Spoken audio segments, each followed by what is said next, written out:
Muy bien. Continuamos, chicos. Entonces, ya vimos todo lo que es la vista basal. ¿Alguna duda, algo que no les quede claro sobre esta vista para poder de repente por ahí repetir o aclarar?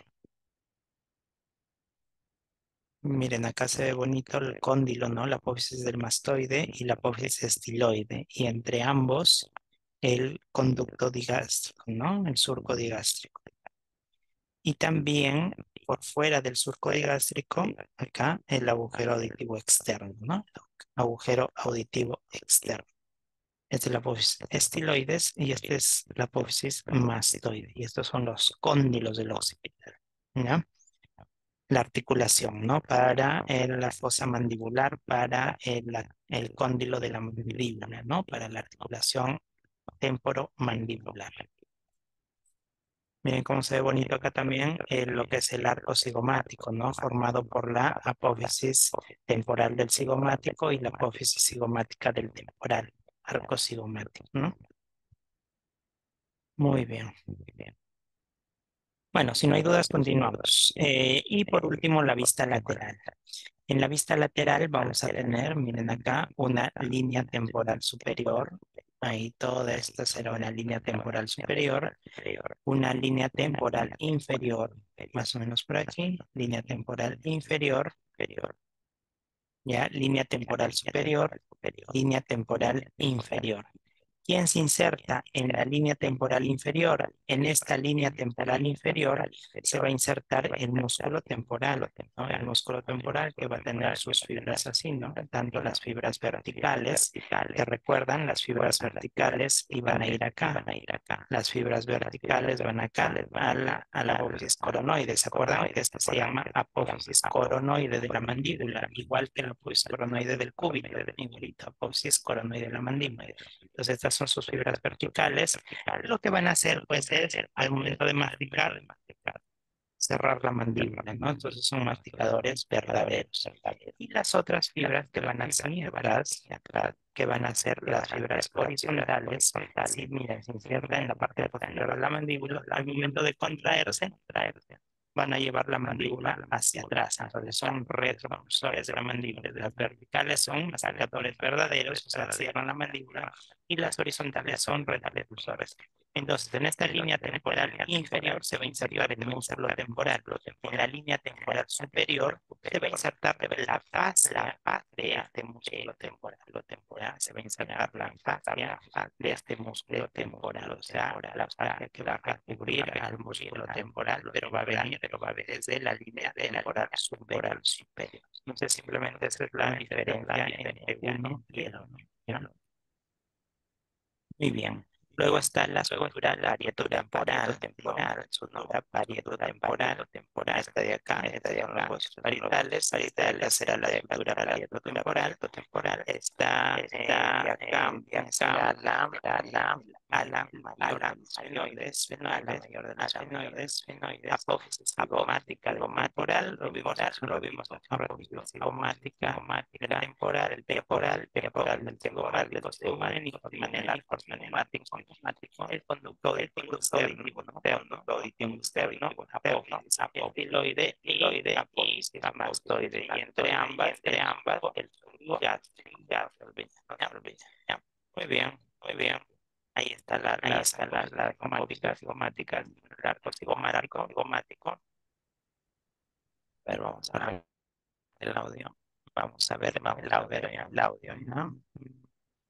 Ok, ok, sí, a ver, sigue diciendo mal, me avisa, ¿sí? Entonces, nuevamente, acá la cigomática temporal, lleva el cigomático en el borde superior, en el borde superior, debe insertar la fascia del temporal, ¿verdad? La fascia temporal va a venir desde la línea temporal superior, desde la línea anterior al superior, la fascia va a llegar hasta acá. Todo esto en la fascia del músculo temporal, hasta el borde superior del cigomático. en el borde inferior del cigomático, en el borde inferior del cigomático, sabe insertar el músculo macetero, lo macetero ir de acá hasta acá, músculo macetero, hasta esta zona, que es el gonio, la mandíbula. Por lo tanto, también va a ser un músculo más verdadero, por alimento de contraerse, va a cerrar la mandíbula. Miren, vamos los valores verdaderos.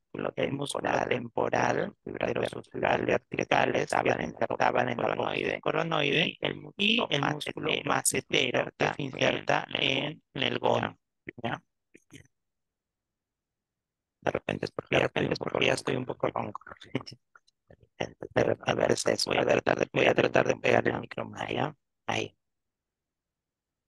Ok, ok, continuamos. Luego está el control y la esteroides, esto ya lo, ¿no? Muy bien. Vamos a ver rápidamente lo que son puntos craniométricos, que son puntos de reparo anatómico importantes, ¿ya? En una vista frontal, vamos a tener a lo que son estos puntos craniométricos.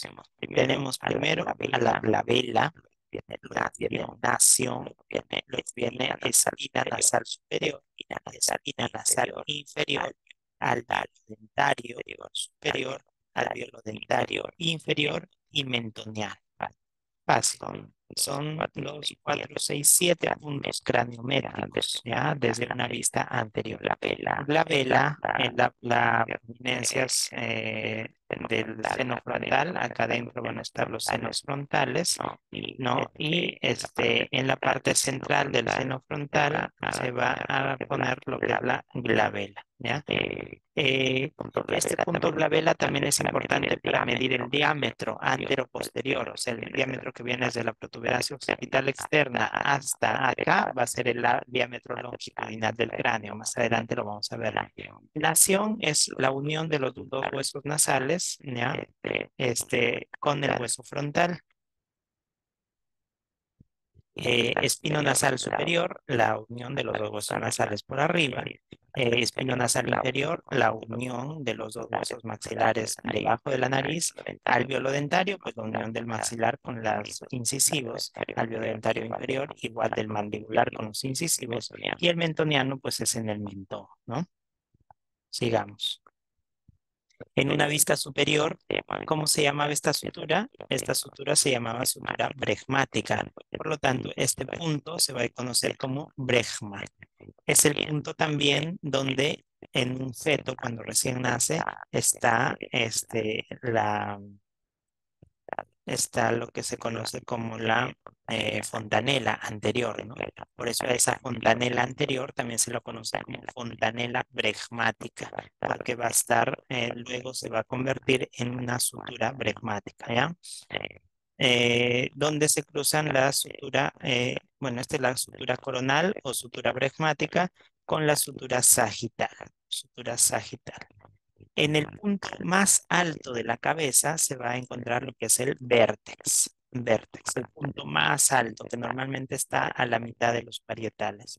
Y en la articulación posterior, o sea, de la articulación de la sutura lambdoidea con la sutura sagital, ahí se va a encontrar en la lambda, ¿sí? Entonces, bregma adelante, lambda hacia atrás y el vértex el punto más alto.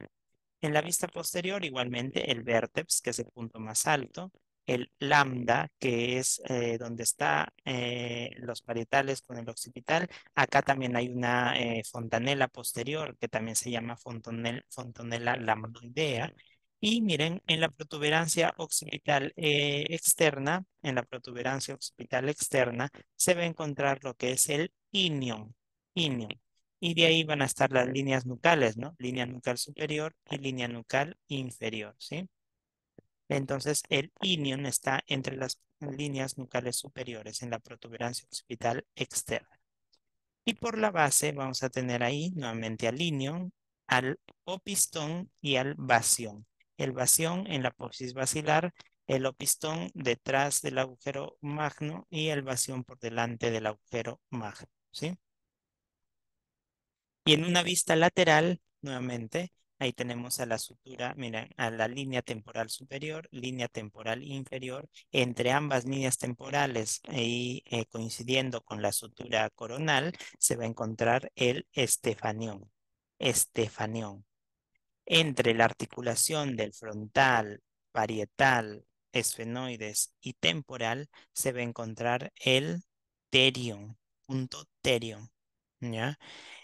Por delante, miren, en la altura de del hueso nasal, por donde pasa el conducto lacrimonasal, se va a encontrar el dacrión.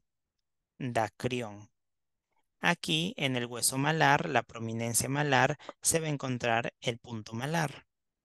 Hacia atrás, en la zona de articulación entre parietal, occipital y temporal, va a estar el asterion. Asterion. Y hacia abajo, en la zona del gonium, pues va a estar el gonium, ¿no? Que es el ángulo mandibular, ¿ya? Entonces, no se olviden, estefanión, terion, asterium, dacrión, malar y gonio.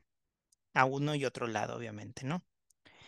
Y para terminar, diámetros y tipos de cráneo, ¿sí? Diámetro, miren, el longitudinal máximo va desde la glabela, que estaba delante, ¿no? Desde la glabela hasta el inion, ¿no? Que era en la protuberancia occipital externa.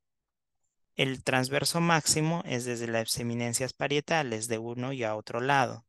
El, ver- el vertical máximo es desde el vértex, ¿no? Desde el vértex a una línea horizontal que pasa por el punto mentoniano, por el mentón, por el borde mandibular, ¿no? Es el vertical máximo. Y en base a esos tres tipos de diámetros se van a conformar los tipos de cráneo, ¿no? El normocéfalo, que normalmente es así. El dolicocéfalo, cuando el diámetro longitudinal máximo se extiende mucho hacia atrás, ese es dolicocéfalo, miren, es muy grande, ¿no? Braquicéfalo, más bien cuando el diámetro longitudinal es más corto de lo normal, braquicéfalo. Entonces, normocéfalo, dolicocéfalo, el longitudinal más grande, braquicéfalo, longitudinal más pequeño. Y también existe en el diámetro transversal el normo, ¿no? Y cuando el diámetro transversal es mucho más grande, acrocéfalo, ¿no? Y en el diámetro vertical, cuando el diámetro vertical es mucho más grande, se conoce como turricéfalo, o sea, torre, céfalo en torre, y ipsicéfalo, y cuando el diámetro es más pequeño de lo normal, así se conoce como los platicéfalos, ¿sí? Y bueno, hasta ahí hemos llegado a esta parte. Vamos a continuar con lo que es regiones superficiales de la cara, ¿ya? Vamos a hacer otro video.